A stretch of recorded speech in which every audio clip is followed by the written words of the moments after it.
Selain ahli digital forensik, ahli komputer forensik dan kriptografi Setiadi Yasid juga dihadirkan oleh tim kuasa hukum dari terdakwa Arif Rahman Arifin. Pernyataannya mengatakan bahwa pentingnya dilakukan digital otopsi. Pada dasarnya forensik ini adalah melakukan rekonstruksi dari peristiwa yang telah terjadi. Jadi kalau ada data yang terhapus maka perlu di recovery dan itu dinamakan otopsi yang juga berlaku untuk Windows ataupun Linux. Yang pada waktu sidang sebelumnya saya juga menanyakan hal yang sama kepada ahli, namun dicatatkan bahwa dalam proses pemeriksaan yang dilakukan oleh ahli lapor, mereka tidak melakukan digital otopsi. Seberapa penting sebenarnya Pak di dalam kita melakukan pemeriksaan forensik, terutama dalam digital, untuk kita dapat melakukan digital otopsi itu Pak?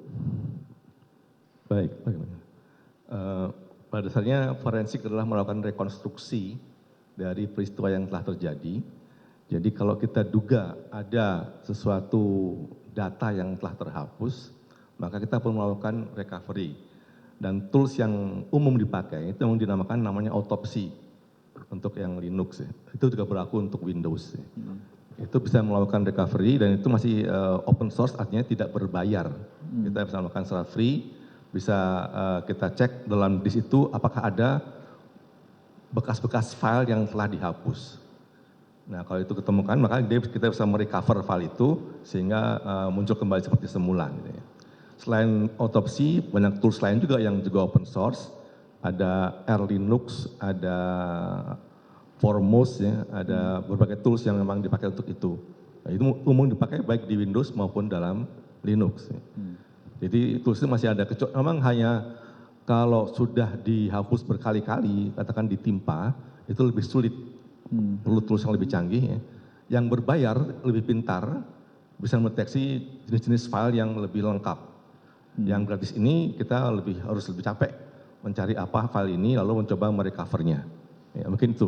Jadi gini Pak, kan dalam melakukan pemeriksaan digital forensik juga beberapa tahapan yang dilakukan Pak. Ya, itu juga yang kemarin kami tanyakan juga dalam kami menganalisis berita acara Triple 37 gitu.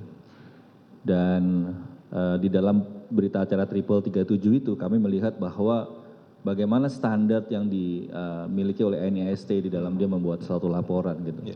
Dan itu saya tidak melihat secara detail tentang misalnya metode apa yang dipakai, lalu kenapa metode ini? Apakah juga memang dalam kita membuat laporan forensik, misalkan ada metode seperti tadi Bapak sampaikan, bahwa melakukan pemeriksaan atau merecovery menggunakan tools yang otopsi tadi, lalu kemudian itu juga harus disampaikan Pak dalam, apakah memang harus disampaikan juga tentang bagaimana yang dilakukan, lalu itu bagaimana sebenarnya harus buat laporan itu Pak? Ya, oke. Saya lihat kalau dari Triple 37 itu memang ada yang saya rasa kurang. Sebetulnya prosedur untuk forensik digital sama dengan forensik biasa, hanya karena ada barang digitalnya, maka ada perlakuan khusus. Jadi barang-barang yang digital itu sejak diambil dari TKP harusnya dibungkus dengan kantong forensik yang anti magnetik, sehingga kalau ada petir dari jauh pun nggak terganggu. Nah saya lihat dalam BA 337 itu tidak ada. Itu di dalam rangka pengamanan barang bukti sebelum diperiksa ya Pak? Betul. Begitu Ya. barang bukti itu disampaikan, Ya, maka untuk menjaga keutuhan itu adalah dibungkus dengan alat bungkus khusus. Namanya sangkar Faraday. Adalah anti magnetik. Namanya apa Pak? Iya, sangkar Faraday memang itu ya. Itu dia tahan terhadap gangguan petir dan sebagainya. Setelah itu dia akan dibikin image-nya, di-copy dulu, lalu barang bukti asli ini disimpan. Yang diolah kemudian yang kopinya. Harusnya begitu ya. Nah yang saya lihat kemarin, yang dari BA37 itu, semua barang aslinya masih dipakai terus gitu ya. Dibungkusnya setelah itu malahan, dan dibungkusnya dengan bungkus biasa. Masih kantong plastik dengan label biasa gitu ya. Jadi, apakah ada kemungkinan Pak? Saya melihat kemungkinan ya, kalau misalkan yang aslinya itu digunakan terus dalam pemeriksaan, apakah ada kemungkinan akan ada corrupted terhadap data yang di situ atau bagaimana Pak? Atau ada kemungkinan karena mungkin human error sehingga membuat akhirnya ada gangguan atau jadinya corrupted terhadap datanya itu.